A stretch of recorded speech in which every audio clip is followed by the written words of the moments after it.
أعوذ بالله من الشيطان الرجيم.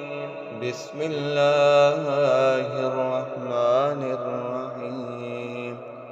ولما جهزهم بجهازهم قال ائتوني بأخ لكم من أبيكم ألا ترون أني أوفي الكيل وأنا خير المنزلين فإن لم تأتوني به فلا كيل لكم عندي ولا تقربون.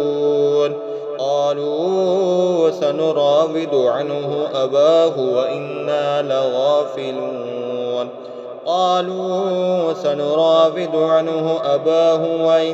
لفاعلون. وقال لفتيانه اجعلوا بضاعتهم في رحالهم لعلهم يعرفونها إذا انقلبوا إلى أهلهم لعلهم يرجعون. فلما رجعوا إلى أبيهم قالوا يا أبانا منع منا الكيل فأرسل معنا أخانا نكتل وإنا له لحافظون. قال هل آمنكم عليه إلا كما أمنتكم على أخيه من قبل فالله خير حافظا وهو أرحم الراحمين. ولما فتحوا متاعهم وجدوا بضاعتهم ردت إليهم قالوا يا أبانا ما نبغي هذه بضاعتنا ردت إلينا ونمير أهلنا ونحفظ أخانا ونزداد كيل بعير ذلك كيل يسير. قال لن أرسله معكم حتى تؤتون موثقا من الله لتأتونني به إلا أن يحاط بكم. فلما أتوه موثقهم قال الله على ما نقول وكيل. فقال يا بني لا تدخلوا من باب واحد وادخلوا من أبواب متفرقة وما أغني عنكم من الله من شيء إن الحكم إلا لله عليه توكلت وعليه فليتوكل المتوكلون.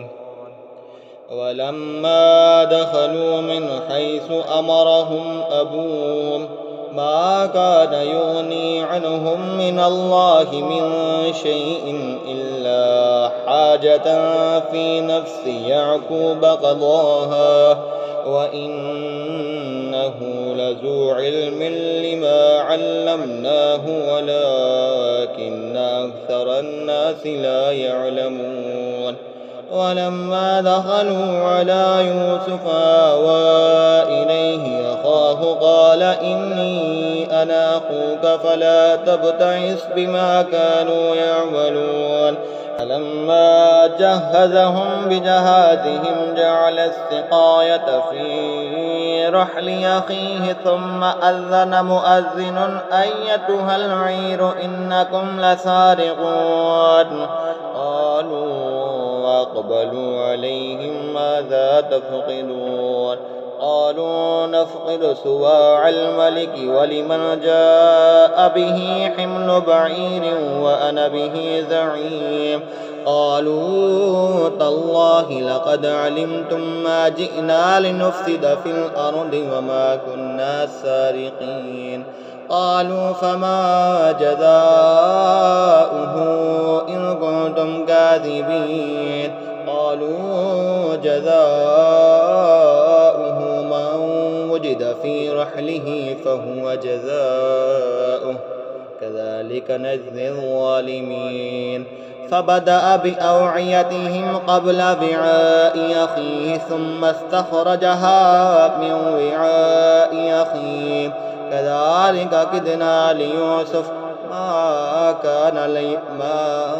كان ليأخذ أخاه في دين الملك إلا أن يشاء الله نرفع درجات من نشاء وفوق كل ذي علم عليم قالوا إن يسرق فقد سرق أخ له من قبل فأسرها يوسف في نفسه ولم يبدها لهم قال أنتم شر مكانا والله أعلم بما تصفون قالوا يا أيها العزيز إن له أبا شيخا كبيرا فخذ أحدنا مكانه إنا نراك من المحسنين قال معاذ الله أن نأخذ إلا من وجدنا متاعنا عنده إنا إذا لظالمون فلما استيئسوا منه خلصوا نجيا قال كبيرهم ألم تعلموا أن أباكم قد أخذ عليكم موثقا من الله ومن قبل ما فرطتم في يوسف فلن أبرح الأرض حتى يأذن لي أبي أو يحكم الله لي وهو خير الحاكمين ارجعوا إلى أبيكم فقولوا يا أبانا إن ابنك سرق وما شهدنا إلا بما علمنا وما كنا للغيب حافظين واسأل القرية التي كنا فيها والعير التي أقبلنا فيها وإنا لصادقون قال بل سولت لكم أنفسكم أمرا فصبر جميل عسى الله أن يأتيني بهم جميعا إنه هو العليم الحكيم وتولى عنهم وقال يا أسفا على يوسف وابيضت عيناه من الحزن فهو كظيم قالوا تالله تفتأ تذكر يوسف حتى تكون حردا أو تكون من الهالكين قال إنما أشكو بثي وحزني إلى الله وأعلم من الله ما لا تعلمون يا بني اذهبوا فتحسسوا من يوسف وأخيه ولا تيأسوا من روح الله إنه لا ييأس من روح الله إلا القوم الكافرون لما دخلوا عليه قالوا يا أيها العزيز مسنا وأهلنا الضر وجئنا ببضاعة مزجاة فأوف لنا الكيل وتصدق علينا إن الله يجزي المتصدقين قال هل علمتم ما فعلتم بيوسف وأخيه إذ أنتم جاهلون قالوا أئنك لأنت يوسف قال أنا يوسف وهذا أخي قد من الله علينا إنه من يتق ويصبر فإن الله لا يضيع أجر المحسنين قالوا تالله لقد آثرك الله علينا وإن كنا لخاطئين قال قال لا تثريب عليكم اليوم يغفر الله لكم وهو أرحم الراحمين. اذهبوا بقميصي هذا فألقوه على وجه أبي يأت بصيرا وأتوني بأهلكم أجمعين. ولما فصلت العير قال أبوهم إني لأجد ريح يوسف لولا أن تفندون قالوا تالله إنك لفي ضلالك القديم. فلما أن جاء البشير ألقاه على وجهه فارتد بصيرا قال ألم أقل لكم إني أعلم من الله ما لا تعلمون قالوا يا أبانا استغفر لنا ذنوبنا إنا كنا خاطئين قال سوف أستغفر لكم ربي إنه هو الغفور الرحيم. فلما دخلوا على يوسف آوى إليه أبويه وقال ادخلوا مصر إن شاء الله آمنين. ورفع أبويه على العرش وخروا له سجدا وقال يا أبت هذا تأويل رؤياي من قبل قد جعلها ربي حقا وقد أحسن بي إذ أخرجني من السجن وجاءكم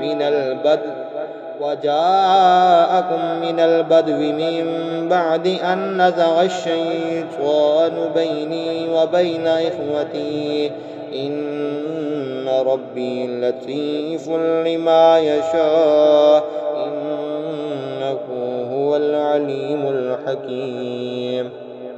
رب قد آتيتني من الملك وعلمتني من تأويل الأحاديث فاطر السماوات والأرض أنت وليي في الدنيا والآخرة توفني مسلما وألحقني بالصالحين.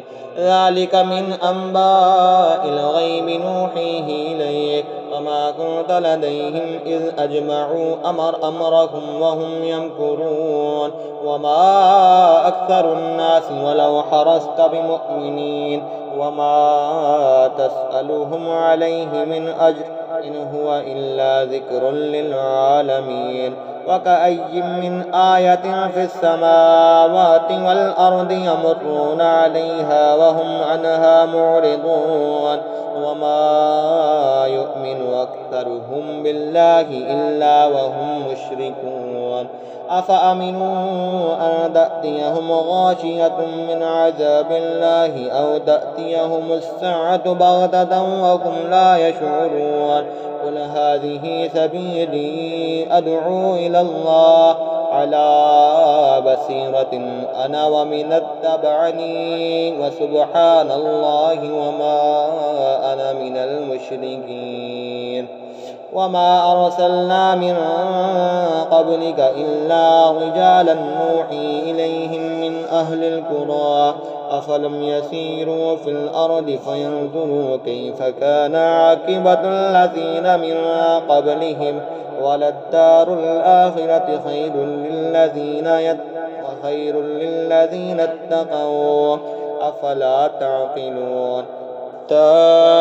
إذا استيأس الرسل وظنوا أنهم قد كذبوا جاءهم نصرنا فنجي من نشاء ولا يرد بأسنا عن القوم المجرمين.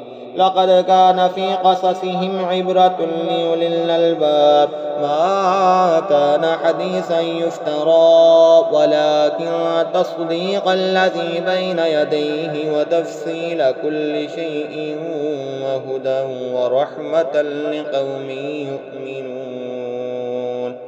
آمنت بالله صدق الله